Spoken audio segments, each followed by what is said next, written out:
英語聞き流しリスニング、英語テキストと MP3 音声ダウンロードはホームページからご利用いただけます。88thpp.com 88thpp.com Heidi.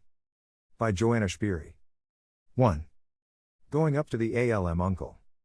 The little old town of Meienfeld is charmingly situated.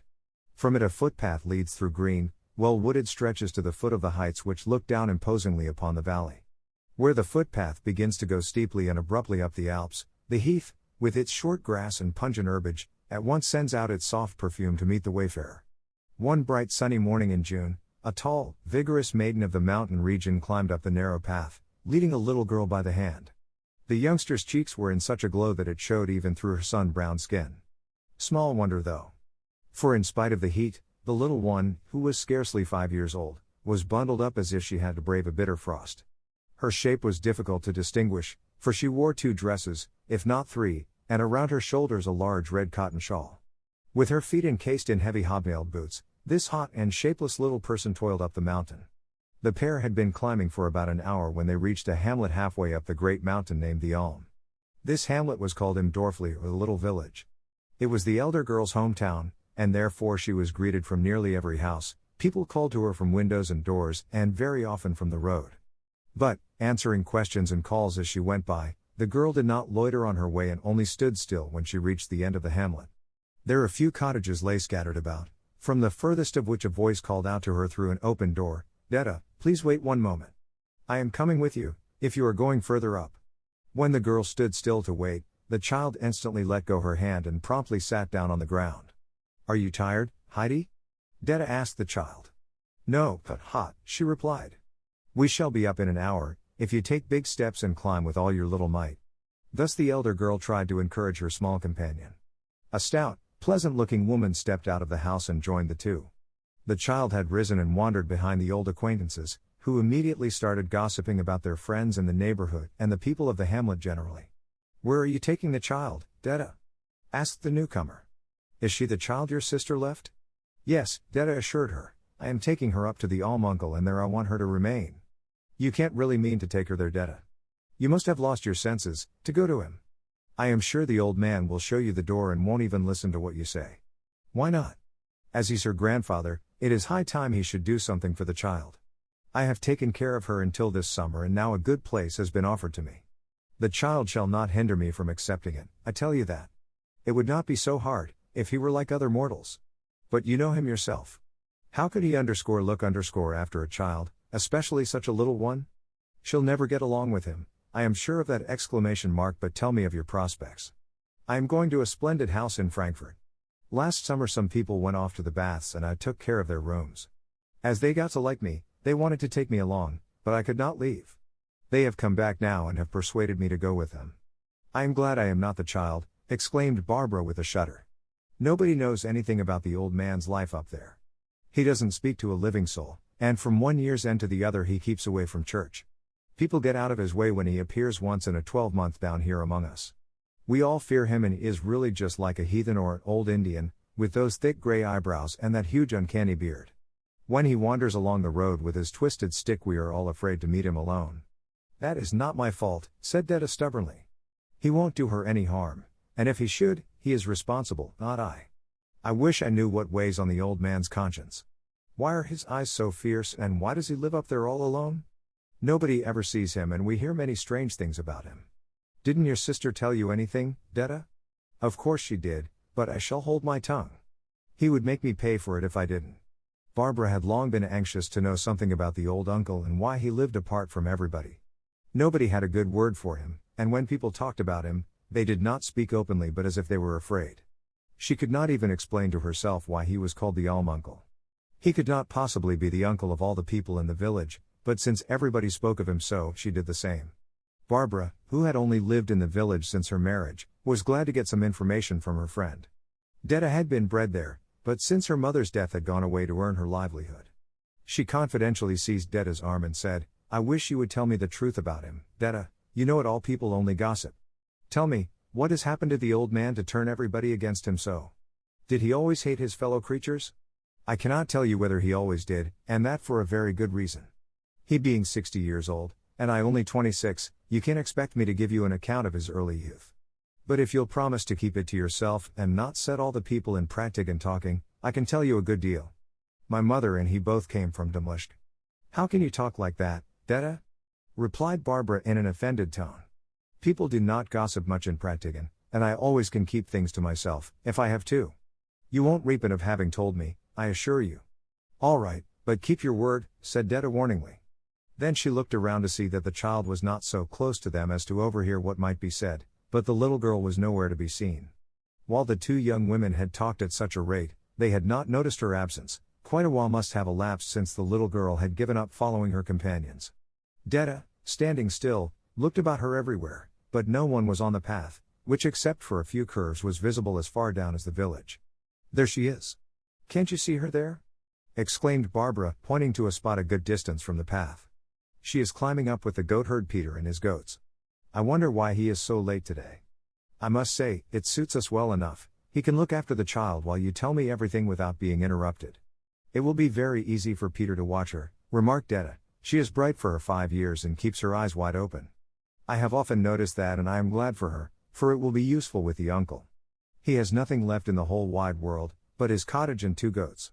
Did he once have more? Asked Barbara. I should say so. He was heir to a large farm in Demlisch. But setting up to play the fine gentleman, he soon lost everything with drink and play. His parents died with grief and he himself disappeared from these parts. After many years he came back with a half-grown boy. His son, Tobias, that was his name, became a carpenter and turned out to be a quiet, steady fellow. Many strange rumors went round about the uncle and I think that was why he left Demlisch for Dorfli. We acknowledged relationship, my mother's grandmother being a cousin of his. We called him uncle, and because we are related on my father's side to nearly all the people in the hamlet they too all called him uncle. He was named Almuncle when he moved up to the Alm. But what happened to Tobias?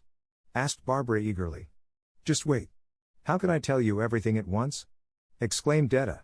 Tobias was an apprentice in Mel's, and when he was made master, he came home to the village and married my sister Adelheid. They always had been fond of each other and they lived very happily as man and wife. But their joy was short. 2 years afterwards, when Tobias was helping to build a house, a beam fell on him and killed him. Adelheid was thrown into a violent fever with grief and fright, and never recovered from it. She had never been strong and had often suffered from queer spells, when we did not know whether she was awake or asleep. Only a few weeks after Tobias's death they buried poor Adelheid. People said that heaven had punished the uncle for his misdeeds. After the death of his son he never spoke to a living soul. Suddenly he moved up to the Alp, to live there at enmity with God and man. My mother and I took Adelheid's little-year-old baby, Heidi, to live with us. When I went to Regatz I took her with me, but in the spring the family whose work I had done last year came from Frankfurt and resolved to take me to their townhouse. I am very glad to get such a good position. And now you want to hand over the child to this terrible old man. I really wonder how you can do it, Detta, said Barbara with reproach in her voice.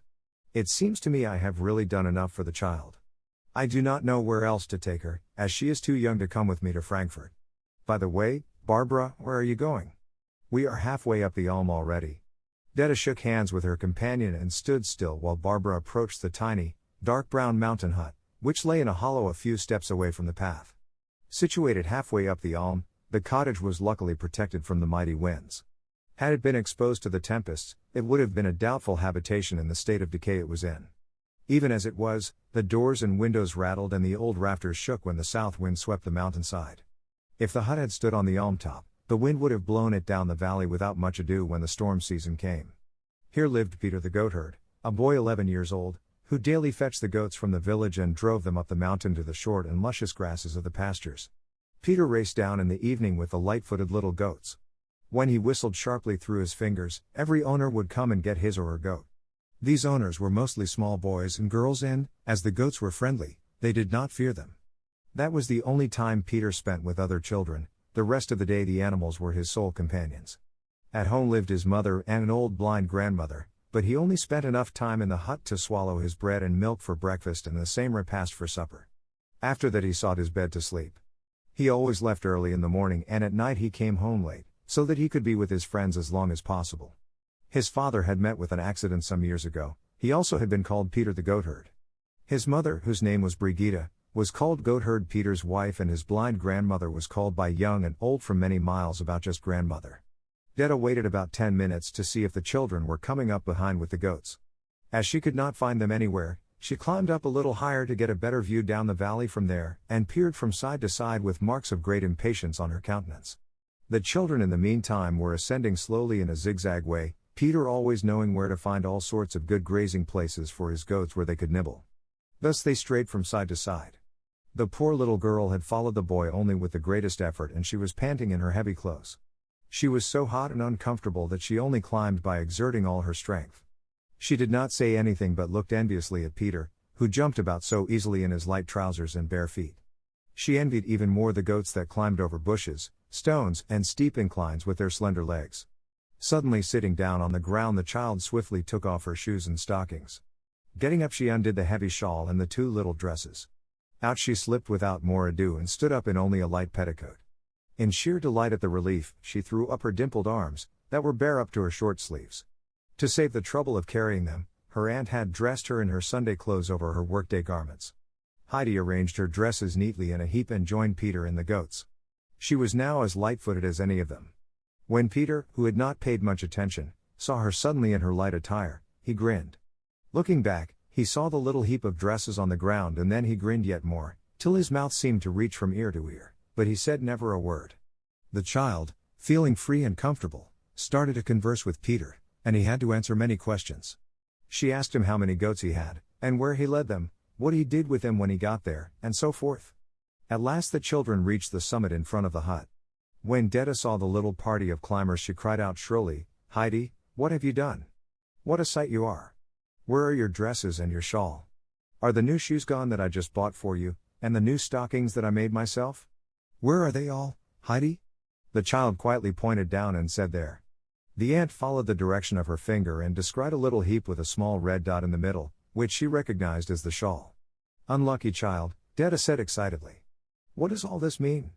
Why have you taken your things all off?" "Because I do not need them," said the child, not seeming in the least repentant of her deed.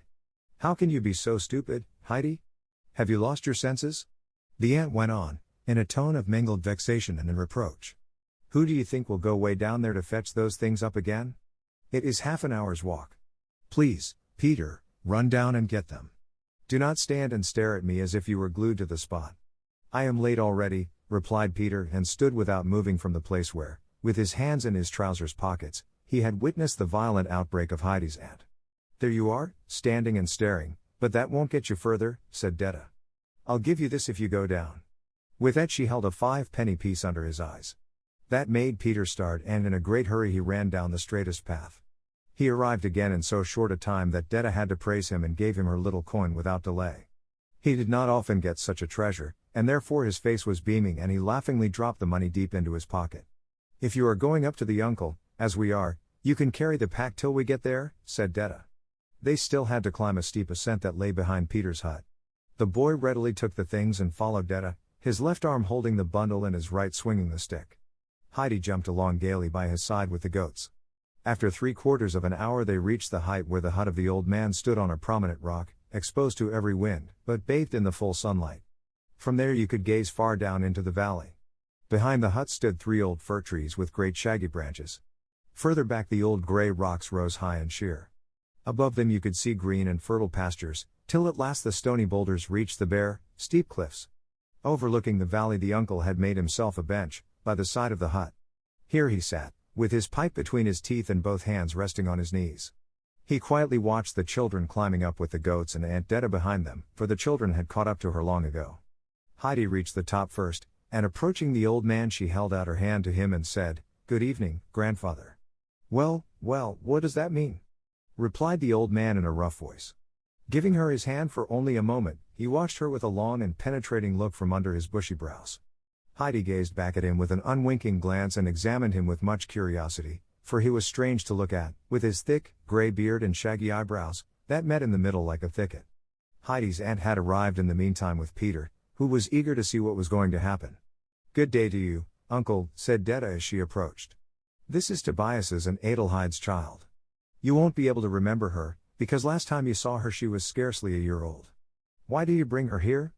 asked the uncle, and turning to Peter he said, "Get away and bring my goats." "How late you are already."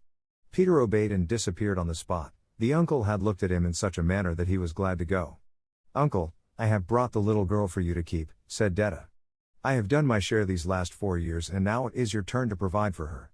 The old man's eyes flamed with anger. "Indeed," he said. "What on earth shall I do, when she begins to whine and cry for you? Small children always do, and then I'll be helpless. You'll have to look out for that." Detta retorted. "When the little baby was left in my hands a few years ago, I had to find out how to care for the little innocent myself and nobody told me anything. I already had mother on my hands and there was plenty for me to do. You can't blame me if I want to earn some money now.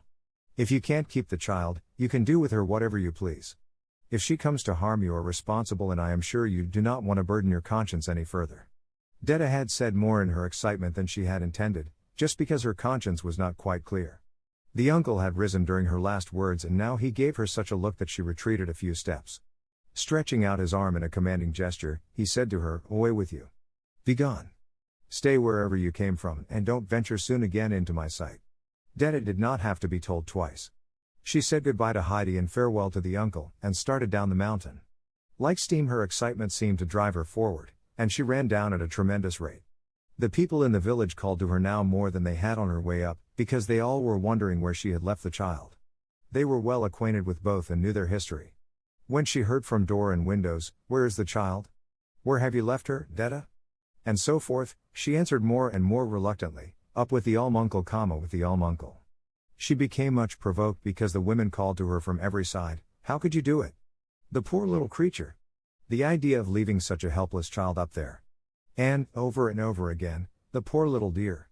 Detta ran as quickly as she could and was glad when she heard no more calls, because, to tell the truth, she herself was uneasy. Her mother had asked her on her deathbed to care for Heidi. But she consoled herself with the thought that she would be able to do more for the child if she could earn some money. She was very glad to go away from people who interfered in her affairs, and looked forward with great delight to her new place. 2. With the grandfather. After Detta had disappeared, the uncle sat down again on the bench, blowing big clouds of smoke out of his pipe. He did not speak, but kept his eyes fastened on the ground. In the meantime Heidi looked about her, and discovering the goat shed, peeped in. Nothing could be seen inside. Searching for some more interesting thing, she saw the 3 old fir trees behind the hut.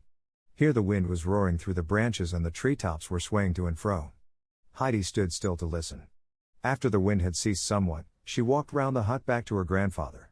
She found him in exactly the same position, and planting herself in front of the old man, with arms folded behind her back, she gazed at him. The grandfather, looking up, saw the child standing motionless before him. "What do you want to do now?" he asked her. "I want to see what's in the hut," replied Heidi. "Come then," and with that the grandfather got up and entered the cottage. "Take your things along," he commanded. "I do not want them any more," answered Heidi. The old man, turning about, threw a penetrating glance at her. The child's black eyes were sparkling in expectation of all the things to come. "She is not lacking in intelligence," he muttered to himself. Aloud he added, "Why don't you need them any more? I want to go about like the light-footed goats." "All right, you can, but fetch the things and we'll put them in the cupboard." The child obeyed the command. The old man now opened the door, and Heidi followed him into a fairly spacious room, which took in the entire expanse of the hut. In one corner stood a table and a chair, and in another the grandfather's bed. Across the room a large kettle was suspended over the hearth, and opposite to it a large door was sunk into the wall. This the grandfather opened. It was the cupboard, in which all his clothes were kept. In one shelf were a few shirts, socks and towels, on another a few plates, cups and glasses, and on the top shelf Heidi could see a round loaf of bread, some bacon and cheese. In this cupboard the grandfather kept everything that he needed for his subsistence. When he opened it, Heidi pushed her things as far behind the grandfather's clothes as she could reach. She did not want them found again in a hurry. After looking around attentively in the room, she asked, "Where am I going to sleep, grandfather?" "Wherever you want to," he replied. That suited Heidi exactly. She peeped into all the corners of the room and looked at every little nook to find a cozy place to sleep. Beside the old man's bed she saw a ladder. Climbing up, she arrived at a hayloft, which was filled with fresh and fragrant hay. Through a tiny round window she could look far down into the valley. "I want to sleep up here," Heidi called down. "Oh, it is lovely here. Please come up, grandfather, and see it for yourself." "I know it," sounded from below. "I am making the bed now," the little girl called out again, while she ran busily to and fro. "Oh, do come up and bring a sheet, grandfather, for every bed must have a sheet." "Is that so?" said the old man. After a while he opened the cupboard and rummaged around in it. At last he pulled out a long coarse cloth from under the shirts. It somewhat resembled a sheet, and with this he climbed up to the loft. Here a neat little bed was already prepared. On top the hay was heaped up high so that the head of the occupant would lie exactly opposite the window. The grandfather was well pleased with the arrangement. To prevent the hard floor from being felt, he made the couch twice as thick. Then he and Heidi together put the heavy sheet on, tucking the ends in well. Heidi looked thoughtfully at her fresh, new bed and said, "Grandfather, we have forgotten something." "What?"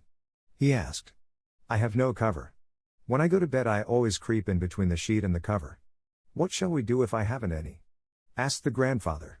"Never mind, I'll just take some more hay to cover me," Heidi reassured him, and was just going to the heap of hay when the old man stopped her. "Just wait 1 minute," he said, and went down to his own bed. From it he took a large, heavy linen bag and brought it to the child. "Isn't this better than hay?" he asked. Heidi pulled the sack to and fro with all her might, but she could not unfold it, for it was too heavy for her little arms. The grandfather put the thick cover on the bed while Heidi watched him. After it was all done, she said, "What a nice bed I have now, and what a splendid cover. I only wish the evening was here, that I might go to sleep in it." "I think we might eat something first," said the grandfather. "Don't you think so?" Heidi had forgotten everything else in her interest for the bed, but when she was reminded of her dinner, she noticed how terribly hungry she really was. She had had only a piece of bread and a cup of thin coffee very early in the morning, before her long journey. Heidi said approvingly, "I think we might, grandfather." "Let's go down then, if we agree," said the old man, and followed close behind her. Going up to the fireplace, he pushed the big kettle aside and reached for a smaller one that was suspended on a chain. Then sitting down on a three-legged stool, he kindled a bright fire. When the kettle was boiling, the old man put a large piece of cheese on a long iron fork, and held it over the fire, turning it to and fro, till it was golden brown on all sides. Heidi had watched him eagerly. Suddenly she ran to the cupboard. When her grandfather brought a pot and the toasted cheese to the table, he found it already nicely set with 2 plates and 2 knives and the bread in the middle. Heidi had seen the things in the cupboard and knew that they would be needed for the meal. "I am glad to see that you can think for yourself," said the grandfather, while he put the cheese on top of the bread, "but something is missing yet." Heidi saw the steaming pot and ran back to the cupboard in all haste. A single little bowl was on the shelf. That did not perplex Heidi though, for she saw 2 glasses standing behind. With those 3 things she returned to the table. "You certainly can help yourself. Where shall you sit, though?" asked the grandfather, who occupied the only chair himself. Heidi flew to the hearth, and bringing back the little stool, sat down on it. "Now you have a seat, but it is much too low. In fact, you are too little to reach the table from my chair. Now you shall have something to eat at last." And with that the grandfather filled the little bowl with milk. Putting it on his chair, he pushed it as near to the stool as was possible, and in that way Heidi had a table before her. He commanded her to eat the large piece of bread and the slice of golden cheese. He sat down himself on a corner of the table and started his own dinner. Heidi drank without stopping, for she felt exceedingly thirsty after her long journey. Taking a long breath, she put down her little bowl. "How do you like the milk?" the grandfather asked her. "I never tasted better," answered Heidi. "Then you shall have more," and with that the grandfather filled the little bowl again. The little girl ate and drank with the greatest enjoyment. After she was through, both went out into the goat shed. Here the old man busied himself, and Heidi watched him attentively while he was sweeping and putting down fresh straw for the goats to sleep on. Then he went to the little shop alongside and fashioned a high chair for Heidi, to the little girl's greatest amazement. "What is this?" asked the grandfather. "This is a chair for me. I am sure of it because it is so high." "How quickly it was made," said the child, full of admiration and wonder. "She knows what is what and has her eyes on the right place," the grandfather said to himself, while he walked around the hut, fastening a nail or a loose board here and there. He wandered about with his hammer and nails, repairing whatever was in need of fixing. Heidi followed him at every step and watched the performance with great enjoyment and attention. At last the evening came. The old fir trees were rustling and a mighty wind was roaring and howling through the treetops. Those sounds thrilled Heidi's heart and filled it with happiness and joy. She danced and jumped about under the trees, for those sounds made her feel as if a wonderful thing had happened to her. The grandfather stood under the door, watching her, when suddenly a shrill whistle was heard. Heidi stood still and the grandfather joined her outside. Down from the heights came one goat after another, with Peter in their midst. Uttering a cry of joy, Heidi ran into the middle of the flock, greeting her old friends. When they had all reached the hut, they stopped on their way and two beautiful slender goats came out of the herd, one of them white and the other brown. They came up to the grandfather, who held out some salt in his hands to them, as he did every night. Heidi tenderly caressed first one and then the other, seeming beside herself with joy. Are they ours, grandfather? Do they both belong to us? Are they going to the stable? Are they going to stay with us? Heidi kept on asking in her excitement. The grandfather hardly could put in a yes, surely between her numerous questions. When the goats had licked up all the salt, the old man said, "Go in, Heidi, and fetch your bowl and the bread." Heidi obeyed and returned instantly. The grandfather milked a full bowl from the white goat, cut a piece of bread for the child, and told her to eat. Afterwards you can go to bed. If you need some shirts and other linen, you will find them in the bottom of the cupboard. Aunt Detta has left a bundle for you. Now good night, I have to look after the goats and lock them up for the night. Good night, grandfather. Oh, please tell me what their names are, called Heidi after him. The white one's name is Schwanli and the brown one I call Barley, was his answer. Good night, Schwanli. Good night, Barley, the little girl called loudly, for they were just disappearing in the shed. Heidi now sat down on the bench and took her supper. The strong wind nearly blew her from her seat, so she hurried with her meal, to be able to go inside and up to her bed. She slept in it as well as a prince on his royal couch. Very soon after Heidi had gone up, before it was quite dark, the old man also sought his bed. He was always up in the morning with the sun, which rose early over the mountainside in those summer days. It was a wild, stormy night, the hut was shaking in the gusts and all the boards were creaking. The wind howled through the chimney and the old fir tree shook so strongly that many a dry branch came crashing down. In the middle of the night the grandfather got up, saying to himself, "I am sure she is afraid." Climbing up the ladder, he went up to Heidi's bed. The first moment everything lay in darkness, when all of a sudden the moon came out behind the clouds and sent his brilliant light across Heidi's bed. Her cheeks were burning red and she lay peacefully on her round and chubby arms. She must have had a happy dream, for she was smiling in her sleep. The grandfather stood and watched her till a cloud flew over the moon and left everything in total darkness. Then he went down to seek his bed again. 3. On the pasture. Heidi was awakened early next morning by a loud whistle. Opening her eyes, she saw her little bed and the hay beside her bathed in golden sunlight. For a short while she did not know where she was, but when she heard her grandfather's deep voice outside, she recollected everything. She remembered how she had come up the mountain the day before and left old Ursula, who was always shivering with cold and sat near the stove all day. While Heidi lived with Ursula, she had always been obliged to keep in the house, where the old woman could see her. Being deaf, Ursula was afraid to let Heidi go outdoors, and the child had often fretted in the narrow room and had longed to run outside. She was therefore delighted to find herself in her new home and hardly could wait to see the goats again. Jumping out of bed, she put on her few things and in a short time went down the ladder and ran outside. Peter was already there with his flock, waiting for Schwanli and Barley, whom the grandfather was just bringing to join the other goats. "Do you want to go with him to the pasture?" asked the grandfather. "Yes," cried Heidi, clapping her hands. "Go now, and wash yourself first, for the sun will laugh at you if he sees how dirty you are. Everything is ready there for you," he added, pointing to a large tub of water that stood in the sun. Heidi did as she was told, and washed and rubbed herself till her cheeks were glowing. In the meanwhile the grandfather called to Peter to come into the hut and bring his bag along. The boy followed the old man, who commanded him to open the bag in which he carried his scanty dinner. The grandfather put into the bag a piece of bread and a slice of cheese, that were easily twice as large as those the boy had in the bag himself.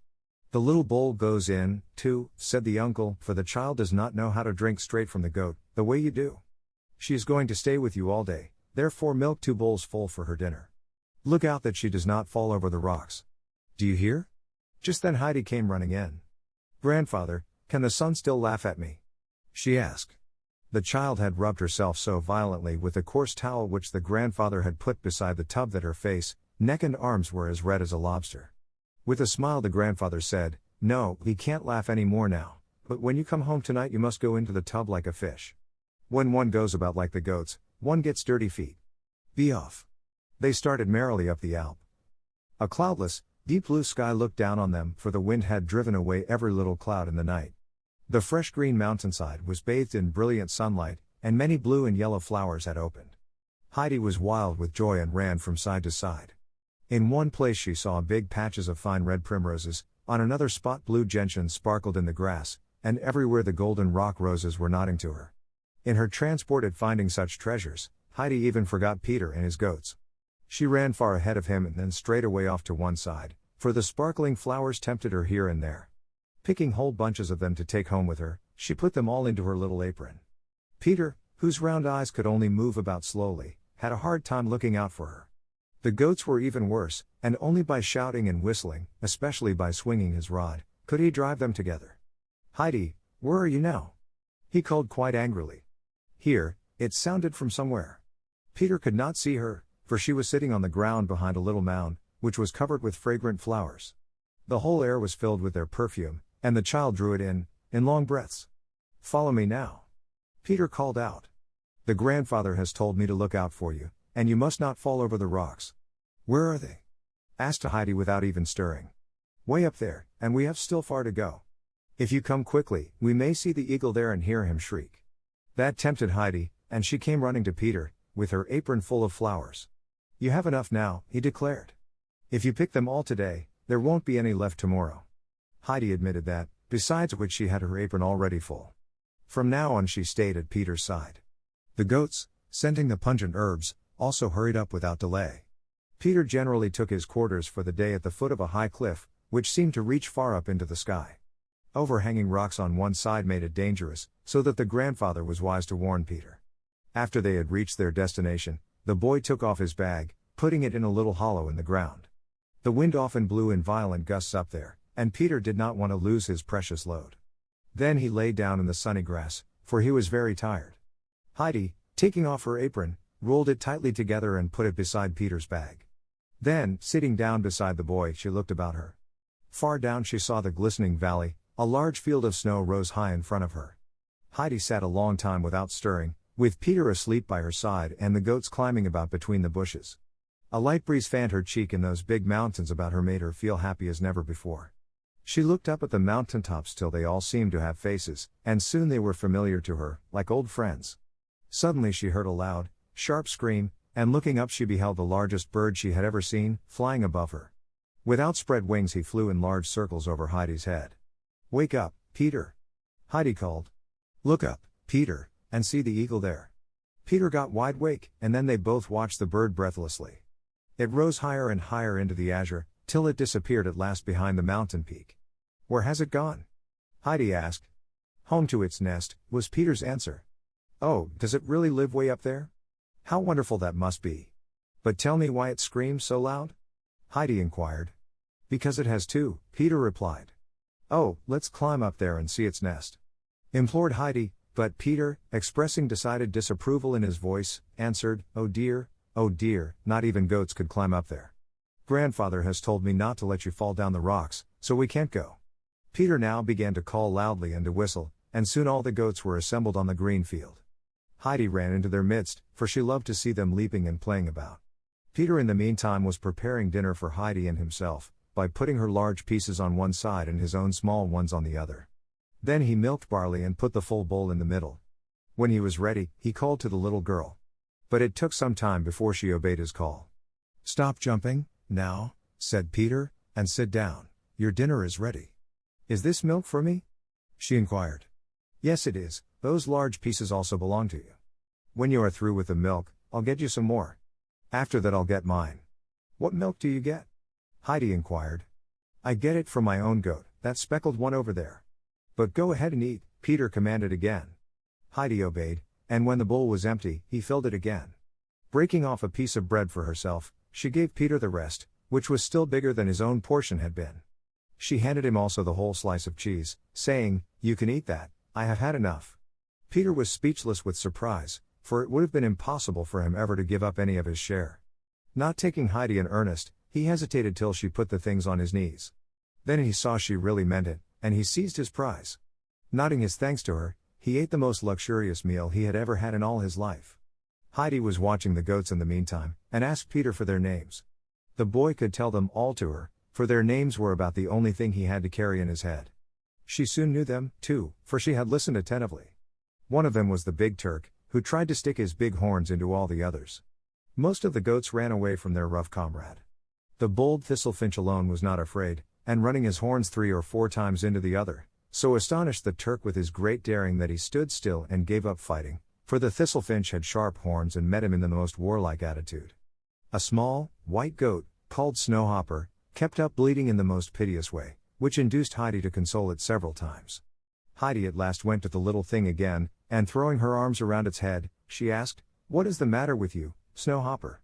Why do you always cry for help?" The little goat pressed close to Heidi's side and became perfectly quiet. Peter was still eating, but between the swallows he called to Heidi, "She is so unhappy, because the old goat has left us. She was sold to somebody in Meienfeld 2 days ago." "Who was the old goat?" "Her mother, of course." "Where is her grandmother?" "She hasn't any." "And her grandfather?" "Hasn't any either." "Poor little Snowhopper," said Heidi, drawing the little creature tenderly to her. "Don't grieve any more. See, I am coming up with you every day now, and if there is anything the matter, you can come to me." Snowhopper rubbed her head against Heidi's shoulder and stopped bleeding. When Peter had finally finished his dinner, he joined Heidi. The little girl had just been observing that Schwanley and Barley were by far the cleanest and prettiest of the goats. They evaded the obtrusive Turk with a sort of contempt and always managed to find the greenest bushes for themselves. She mentioned it to Peter, who replied, "I know. Of course they are the prettiest, because the uncle washes them and gives them salt. He has the best stable by far." All of a sudden Peter, who had been lying on the ground, jumped up and bounded after the goats. Heidi, knowing that something must have happened, followed him. She saw him running to a dangerous abyss on the side. Peter had noticed how the rash thistlefinch had gone nearer and nearer to the dangerous spot. Peter only just came in time to prevent the goat from falling down over the very edge. Unfortunately, Peter had stumbled over a stone in his hurry and was only able to catch the goat by one leg. The thistlefinch, being enraged to find himself stopped in his charming ramble, bleated furiously. Not being able to get up, Peter loudly called for help. Heidi immediately saw that Peter was nearly pulling off the animal's leg. She quickly picked some fragrant herbs and holding them under the animal's nose, she said soothingly, "Come, come, thistlefinch, and be sensible. You might fall down there and break your leg. That would hurt you horribly." The goat turned about and devoured the herbs Heidi held in her hand. When Peter got to his feet, he led back the runaway with Heidi's help. When he had the goat in safety, he raised his rod to beat it for punishment. The goat retreated shyly, for it knew what was coming. Heidi screamed loudly, "Peter, no, do not beat him. Look how scared he is." "He well deserves it," snarled Peter, ready to strike. But Heidi, seizing his arm, shouted, full of indignation, "You mustn't hurt him. Let him go." Heidi's eyes were sparkling, and when he saw her with her commanding mien, he desisted and dropped his rope. "I'll let him go, if you give me a piece of your cheese again tomorrow," he said, for he wanted a compensation for his fright. "You may have it all tomorrow and every day, because I don't need it," Heidi assured him. "I shall also give you a big piece of bread, if you promise never to beat any of the goats." "I don't care," growled Peter, and in that way he gave his promise. Thus the day had passed, and the sun was already sinking down behind the mountains. Sitting on the grass, Heidi looked at the bluebells and the wild roses that were shining in the last rays of the sun. The peaks also started to glow, and Heidi suddenly called to the boy, "Oh, Peter, look. Everything is on fire. The mountains are burning and the sky, too. Oh, look. The moon over there is on fire, too. Do you see the mountains all in a glow? Oh, how beautiful the snow looks. Peter, the eagle's nest is surely on fire, too. Oh, look at the fir trees over there." Peter was quietly peeling his rod, and looking up, said to Heidi, "This is no fire, it always looks like that." "But what is it then?" asked Heidi eagerly, gazing about her everywhere. "It gets that way of itself," explained Peter. "Oh, look. Everything is all rosy now. Oh, look at this mountain over there with the snow and the sharp peaks. What is its name?" "Mountains have no names," he answered. "Oh, see, how beautiful. It looks as if many, many roses were growing on those cliffs. Oh, now they are getting gray. Oh dear. The fire has gone out and it is all over. What a terrible shame," said Heidi quite despondently. "It will be the same again tomorrow," Peter reassured her. "Come now, we have to go home." When Peter had called the goats together, they started downwards. "Will it be like that every day when we are up?" asked Heidi, eagerly. "It usually is," was the reply. "What about tomorrow?" she inquired. "Tomorrow it will be like that, I am sure," Peter affirmed. That made Heidi feel happy again. She walked quietly by Peter's side, thinking over all the new things she had seen. At last, reaching the hut, they found the grandfather waiting for them on a bench under the fir trees. Heidi ran up to him and the two goats followed, for they knew their master. Peter called to her, "Come again tomorrow." "Good night." Heidi gave him her hand, assuring him that she would come, and finding herself surrounded by the goats, she hugged Snowhopper a last time. When Peter had disappeared, Heidi returned to her grandfather. "Oh, grandfather! It was so beautiful. I saw the fire and the roses on the rocks. And see the many, many flowers I am bringing you." With that, Heidi shook them out of her apron. But oh, how miserable they looked. Heidi did not even know them anymore. "What is the matter with them, grandfather? They look so different," Heidi exclaimed in her fright. "They are made to bloom in the sun and not to be shut up in an apron," said the grandfather. "Then I shall never pick them any more." "Please, grandfather, tell me why the eagle screeches so loudly," asked Heidi. "First go and take a bath, while I go into the shed to get your milk. Afterwards we'll go inside together and I'll tell you all about it during supper time." They did as was proposed, and when Heidi sat on her high chair before her milk, she asked the same question as before. "Because he is sneering at the people down below, who sit in the villages and make each other angry. He calls down to them, "If you would go apart to live up on the heights like me, you would feel much better." The grandfather said these last words with such a wild voice, that it reminded Heidi of the eagle's screech. "Why do the mountains have no names, grandfather?" asked Heidi.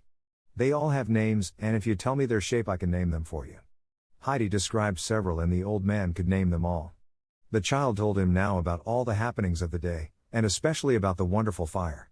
She asked how it came about. "The sun does it," he exclaimed. Saying good night to the mountains, he throws his most beautiful rays to them, that they may not forget him till the morning. Heidi was so much pleased with this explanation, that she could hardly wait to see the sun's good night greetings repeated. It was time now to go to bed, and Heidi slept soundly all night. She dreamt that the little Snowhopper was bounding happily about on the glowing mountains with many glistening roses blooming round her. 4. In the grandmother's hut. Next morning Peter came again with his goats, and Heidi went up to the pasture with them. This happened day after day, and in this healthy life Heidi grew stronger, and more sunburnt every day. Soon the autumn came, and when the wind was blowing across the mountainside, the grandfather would say, "You must stay home today, Heidi, for the wind can blow such a little thing as you down into the valley with a single gust." It always made Peter unhappy when Heidi did not come along, for he saw nothing but misfortunes ahead of him. He hardly knew how to pass his time, and besides, he was deprived of his abundant dinner. The goats were so accustomed to Heidi by this time, that they did not follow Peter when she was not with him. Heidi herself did not mind staying at home, for she loved nothing better than to watch her grandfather with his saw and hammer. Sometimes the grandfather would make small round cheeses on those days, and there was no greater pleasure for Heidi than to see him stir the butter with his bare arms. When the wind would howl through the fir trees on those stormy days, Heidi would run out to the grove, thrilled and happy by the wondrous roaring in the branches. The sun had lost its vigor, and the child had to put on her shoes and stockings and her little dress. The weather got colder and colder, and when Peter came up in the morning, he would blow into his hands, he was so frozen. At last even Peter could not come any more, for a deep snow had fallen overnight. Heidi stood at the window, watching the snow falling down. It kept on snowing till it reached the windows, still it did not stop, and soon the windows could not be opened, and they were all shut in. When it had lasted for several days, Heidi thought that it would soon cover up the cottage. It finally stopped, and the grandfather went out to shovel the snow away from the door and windows, piling it up high here and there. In the afternoon the two were sitting near the fire when noisy steps were heard outside and the door was pushed open. It was Peter, who had come up to see Heidi. Muttering, "Good evening," he went up to the fire. His face was beaming, and Heidi had to laugh when she saw little waterfalls trickling down from his person, for all the ice and snow had melted in the great heat. The grandfather now asked Peter how he got along in school. Heidi was so interested that she asked him 100 questions. Poor Peter, who was not an easy talker, found himself in great difficulty answering the little girl's inquiries, but at least it gave him leisure to dry his clothes. During this conversation the grandfather's eyes had been twinkling, and at last he said to the boy, "Now that you have been under fire, General, you need some strengthening. Come and join us at supper." With that the old man prepared a meal which amply satisfied Peter's appetite. It had begun to get dark, and Peter knew that it was time to go. He had said goodbye and thank you, when turning to Heidi he remarked, "I'll come next Sunday, if I may. By the way, Heidi, grandmother asked me to tell you that she would love to see you." Heidi immediately approved of this idea, and her first word next morning was, "Grandfather, I must go down to grandmother. She is expecting me." 4 days later the sun was shining and the tight-packed frozen snow was crackling under every step. Heidi was sitting at the dinner table, imploring the old man to let her make the visit then, when he got up, and fetching down her heavy cover, told her to follow him. They went out into the glistening snow. No sound was heard and the snow-laden fir trees shone and glittered in the sun. Heidi in her transport was running to and fro. "Grandfather, come out. Oh, look at the trees. They are all covered with silver and gold," she called to the grandfather, who had just come out of his workshop with a wide sled. Wrapping the child up in her cover, he put her on the sled, holding her fast. Off they started at such a pace that Heidi shouted for joy, for she seemed to be flying like a bird. The sled had stopped in front of Peter's hut, and grandfather said, "Go in. When it gets dark, start on your way home." When he had unwrapped her, he turned homewards with his sled. Opening the door, Heidi found herself in a tiny, dark kitchen, and going through another door, she entered a narrow chamber.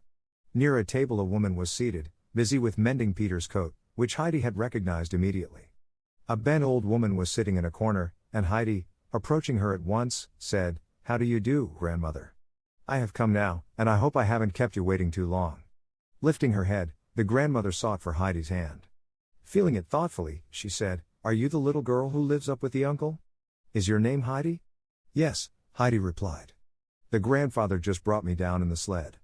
"How is it possible? Your hands are as warm as toast." "Brigitte, did the uncle really come down with the child?" Brigitte, Peter's mother, had gotten up to look at the child. She said, "I don't know if he did, but I don't think so. She probably doesn't know." Heidi, looking up, said quite decidedly, "I know that grandfather wrapped me up in a cover when we coasted down together." "Peter was right after all," said the grandmother. "We never thought the child would live more than 3 weeks with him." "Brigitte, tell me what she looks like." "She has Adelheide's fine limbs and black eyes, and curly hair like Tobias and the old man. I think she looks like both of them." While the women were talking, Heidi had been taking in everything. Then she said, "Grandmother, look at the shutter over there. It is hanging loose. If grandfather were here, he would fasten it. It will break the window pane. Just look at it." "What a sweet child you are," said the grandmother tenderly. "I can hear it, but I cannot see it, child. This cottage rattles and creaks, and when the wind blows, it comes in through every chink. Someday the whole house will break to pieces and fall on top of us. If only Peter knew how to mend it. We have no one else." "Why, grandmother, can't you see the shutter?" asked Heidi. "Child, I cannot see anything," lamented the old woman. "Can you see it when I open the shutter to let in the light?" "No, not even then. Nobody can ever show me the light again. But you can see when you go out into the snow, where everything is bright. Come with me, grandmother, I'll show you." And Heidi, taking the old woman by the hand, tried to lead her out. Heidi was frightened and got more anxious all the time. "Just let me stay here, child. Everything is dark for me, and my poor eyes can neither see the snow nor the light." "But grandmother, does it not get light in the summer, when the sun shines down on the mountains to say good night, setting them all aflame?" "No, child, I can never see the fiery mountains anymore. I have to live in darkness, always." Heidi burst out crying now and sobbed aloud. "Can nobody make it light for you? Is there nobody who can do it, grandmother?" "Nobody?" The grandmother tried all possible means to comfort the child. It wrung her heart to see her terrible distress. It was awfully hard for Heidi to stop crying when she had once begun, for she cried so seldom. The grandmother said, "Heidi, let me tell you something. People who cannot see love to listen to friendly words. Sit down beside me and tell me all about yourself. Talk to me about your grandfather, for it has been long since I have heard anything about him. I used to know him very well." Heidi suddenly wiped away her tears, for she had had a cheering thought. "Grandmother, I shall tell grandfather about it, and I am sure he can make it light for you. He can mend your little house and stop the rattling." The old woman remained silent, and Heidi, with the greatest vivacity, began to describe her life with the grandfather. Listening attentively, the two women would say to each other sometimes, "Do you hear what she says about the uncle? Did you listen?" Heidi's tale was interrupted suddenly by a great thumping on the door, and who should come in but Peter. No sooner had he seen Heidi, than he smiled, opening his round eyes as wide as possible. Heidi called, "Good evening, Peter." "Is it really time for him to come home?" exclaimed Peter's grandmother. "How quickly the time has flown." "Good evening, little Peter, how is your reading going?" "Just the same," the boy replied. "Oh, dear, I was hoping for a change at last." "You are nearly 12 years old, my boy. Why should there be a change?" inquired Heidi with greatest interest. "I am afraid he'll never learn it after all. On the shelf over there is an old prayer book with beautiful songs. I have forgotten them all, for I do not hear them any more. I long that Peter should read them to me some day, but he will never be able to. Peter's mother got up from her work now, saying, "I must make a light. The afternoon has passed and now it's getting dark." When Heidi heard those words, she started, and holding out her hand to all, she said, "Good night. I have to go, for it is getting dark." But the anxious grandmother called out, "Wait, child, don't go up alone. Go with her, Peter, and take care that she does not fall. Don't let her get cold, do you hear? Has Heidi a shawl?" "I haven't, but I won't be cold," Heidi called back, for she had already escaped through the door. She ran so fast that Peter could hardly follow her. The old woman frettingly called out, "Brigitte, run after her. Get a warm shawl, she'll freeze in this cold night. Hurry up." Brigitte obeyed. The children had hardly climbed any distance, when they saw the old man coming, and with a few vigorous steps he stood beside them. "I am glad you kept your word, Heidi," he said, and packing her into her cover, he started up the hill, carrying the child in his arms. Brigitte had come in time to see it, and told the grandmother what she had witnessed. Thank God, the old woman said. "I hope she'll come again, she has done me so much good. What a soft heart she has, the darling, and how nicely she can talk." All evening the grandmother said to herself, "If only he lets her come again. I have something to look forward to in this world now, thank God." Heidi could hardly wait before they reached the cottage. She had tried to talk on the way, but no sound could be heard through the heavy cover. As soon as they were inside the hut she began, "Grandfather, we must take some nails and a hammer down tomorrow. A shutter is loose in grandmother's house and many other places shake. Everything rattles in her house." "Is that so? Who says we must?" "Nobody told me, but I know," Heidi replied. "Everything is loose in the house, and poor grandmother told me she was afraid that the house might tumble down. And grandfather, she cannot see the light. Can you help her and make it light for her? How terrible it must be to be afraid in the dark and nobody there to help you. Oh, please, grandfather, do something to help her. I know you can." Heidi had been clinging to her grandfather and looking up to him with trusting eyes. At last he said, glancing down, "All right, child, we'll see that it won't rattle any more. We can do it tomorrow." Heidi was so overjoyed at these words that she danced around the room shouting, "We'll do it tomorrow. We can do it tomorrow." The grandfather, keeping his word, took Heidi down the following day with the same instructions as before. After Heidi had disappeared, he went around the house inspecting it. The grandmother, in her joy at seeing the child again, had stopped the wheel and called, "Here is the child again. She has come again." Heidi, grasping her outstretched hands, sat herself on a low stool at the old woman's feet and began to chat. Suddenly violent blows were heard outside. The grandmother in her fright nearly upset the spinning wheel and screamed, "Oh God, it has come at last. The hut is tumbling down." "Grandmother, don't be frightened," said the child, while she put her arms around her. "Grandfather is just fastening the shutter and fixing everything for you. Is it possible? Has God not forgotten us after all? Brigitte, have you heard it? Surely that is a hammer. Ask him to come in a moment, if it is he, for I must thank him." When Brigitte went out, she found the old man busy with putting a new beam along the wall. Approaching him, she said, "Mother and I wish you a good afternoon. We are very much obliged to you for doing us such a service, and Mother would like to see you."